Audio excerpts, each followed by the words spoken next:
Praise the lord. ప్రియులరా, మరి యొక్క నూతన ఉదయకాల సమయంలో దేని వాక్యాన్ని చదువుకుందాం. ప్రసంగి గ్రంథము 3వ అధ్యాయం 14వ వచనం. ఎక్లియాస్టస్ 3:14. దేవుడు చేయు పనులనియు శాశ్వతములని నేను తెలుసుకొంటిని. I know that whatsoever God doeth, it shall be forever. యేసు ప్రభువు యొక్క ఘనమైన నామములో ప్రియులరా మీ అందరికీ శుభములు తెలియజేస్తున్నాను. మరి యొక్క నూతన ఉదయకాల సమయంన దేవుని యొక్క మాటలు వింటున్నాం అంటే జీవము కలిగి ఉన్నాం. దాన్ని బట్టి మొట్టమొదటిగా దేవునికి కృతజ్ఞతాస్తులు చెల్లించాలి. ప్రియులరా, దేవుని కలిగి ఉన్నవారు అంటే విశ్వాసం కలిగి ఉన్నవారు, దేవుని లేనివారు అంటే అవిశ్వాసంతో ఉన్నవారు. ఏమిటి వారి జీవితంలో ఉన్నటువంటి తేడా అంటే, దేవుని కలిగి ఉన్నవారు గొప్ప నిరీక్షణ కలిగి వారి జీవితాల్లో సంతోషము సమాధానం కలిగి ఉంటారు.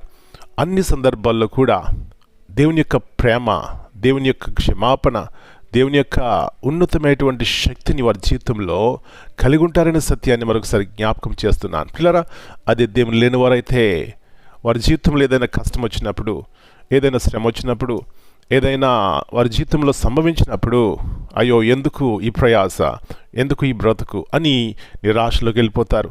ఇక్కడ సొలొమోను జీవితంలో కూడా దేవుని కలిగి ఉన్నప్పుడు తన యొక్క మాటలు వ్యత్యాసంగా ఉన్నాయి. దేవుని లేనప్పుడు తన మాటల్లో పిల్లరా మానవుడు లేకపోతే లోక సంబంధమైన వ్యక్తి మాట్లాడినట్టే మాట్లాడుతున్నాడు. అయితే ఒక సందర్భంలో అంటున్నాడు, దేవుడు చేయు పనులన్నీ శాశ్వతమైనవి. అవునండి, దేవుని యొక్క ప్రేమ, దేవుని యొక్క క్షమాపణ, దేవుని యొక్క శక్తి, దేవుని యొక్క ప్రభావము అది శాశ్వతమైనది. ఆయన మారినవాడు, నిత్యము జీవించుచున్నవాడు, ఆయన సమాధానము శాంతించేవాడు.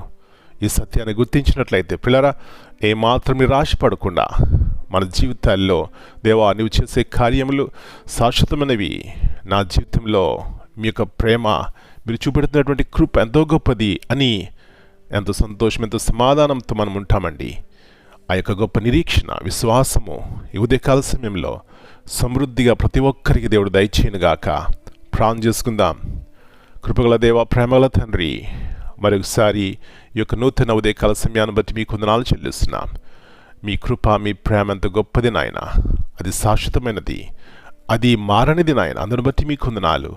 ఈ ఉదయకాల సమయంలో ఎన్నోసార్లు మేము కూడా దేవునికి దూరమైనప్పుడు, అవిశ్వాసంతో ఉన్నప్పుడు మా మాటలు తేడాగా ఉంటాయి, అవిశ్వాసపు మాటలు వస్తాయి, వ్యర్థం అనుకుంటాం. కాదు నాయన, మీతో ఉంటే మా జీవితాలకి అర్థం ఉంది నాయన. మాకు ఈ లోకంలో ఒకవేళ స్థానం లేకపోయినా మీతో ఉంటే శాశ్వతం మీతో ఉంటామనే ఆ గొప్ప నిరీక్షణ మాకుంది. కాబట్టి ఈ లోకంలో ఉన్నటువంటి రిలేషన్స్, ప్రేమలు అవి కొంతకాలం ఉండొచ్చేమో, కానీ మీ ప్రేమ మా పట్ల శాశ్వత కాలం ఉండేది. కాబట్టి అన్ని విషయాల్లో కూడా మీ వైపు చూసి మా యొక్క యాత్రను కొనసాగించడానికి సహాయం ఇచ్చేయండి. ప్రతి ఒక్క కుటుంబాన్ని జ్ఞాపకం చేసుకోండి. మీ ఆనందం, సంతోషము కుటుంబాల్లో దయచేయండి ప్రభువా. నేడు దినాల్లో సాతానుడు అయా రీతిలిగా నిరాశ, నిస్పృహలు పెట్టి ఎన్నో రీతిలిగా శోధిస్తున్నాడు. అయితే వాడిని జయించాలంటే మీ వాక్యం మా జీవితంలో ఉండాలి, మీతో సహవాసం మాకు ఉండాలి, మీ వైపు చూడాలి. అలాంటి కృప ప్రతి ఒక్కరికి దయచేయమని, ప్రత్యేకంగా ఎవరైతే బలహీనంగా ఉన్నారో దర్శించండి, ముట్టండి, బాగు చేయండి. మీ సహాయం మాకు దయచేసి మీ యొక్క వాగ్దానం మా జీవితం నెరవేర్చమని, ఇది అంతా మీరెక్కల కింద భద్రపరచమని యేసయ్య అతి పరిశుద్ధమైన నామమును బట్టి ప్రార్థన చేస్తున్నాను తండ్రి. Amen. God bless you all.